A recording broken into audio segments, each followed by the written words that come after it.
What's the aim of this class? Once you're done, I hope you can look up at the sky like Nanjama did and in a few seconds know that you're safe. Or see if you need to wrap up your outdoor activities immediately or in the next few hours.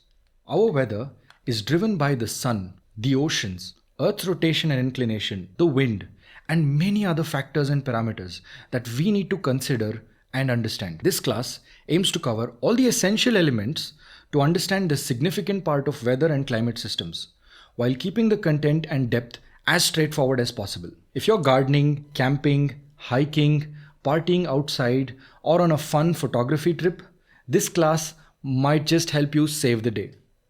I will refrain from complex terminologies or challenging theoretical definitions and avoid as much weatherman talk as possible. I would like you to keep an open mind throughout and take physical notes while we jump from one topic to another and re-watch a video as many times as you wish till you understand what we're trying to learn. Ask questions and share your experiences. Also, the weather is nothing without ancient wisdom. So if you've heard of any exciting or interesting weather lores, please share it in the discussion section below. Now, let's get started. Speaking of ancient wisdom, we need to understand the history of weather to understand what's coming next. As far back as 350 BC, Aristotle correctly guessed that the sun puts large masses of air into motion and water vapor could condense into clouds. But Aristotle was stuck in his era's notion that everything was made of four elements: fire, water, earth, and air. His attempts to force those elements to agree with the realities of nature limited his investigations. They believed that the earth was the center of the universe, making it impossible to explain the origin of seasons correctly. The science of meteorology was dormant for the next 2000 years. Later, Nicholas Copernicus theorized that the sun, not the earth, was the center of the universe.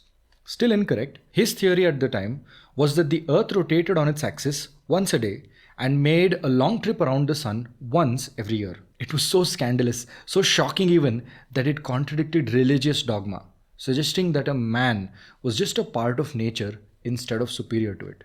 Leonardo da Vinci noticed that a ball of wool weighed more on a rainy day than on a dry one.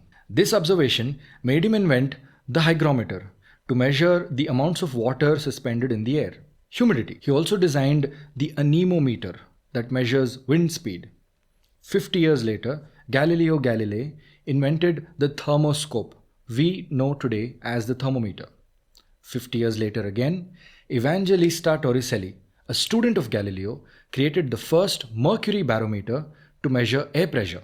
Also, a massive shout out to Blaise Pascal, John Dalton, André Celsius, Daniel Gabriel Fahrenheit, and many others whose contribution to meteorology is just a Google search away. Now that I've got all that out of my system, all this might sound irrelevant and confusing, but bear with me. These are important milestones in our understanding of the weather today. We must pay our respects to the people who made it easy for us. Weather is one thing everyone has in common, and it plays a significant role in the economic health of every nation. It also affects your physical and mental health significantly. Hypothermia, hyperthermia, cold, allergies, heat strokes, and being sad, SAD, all the time has something to do with the weather. Let's move on to how weather and climate are different from each other.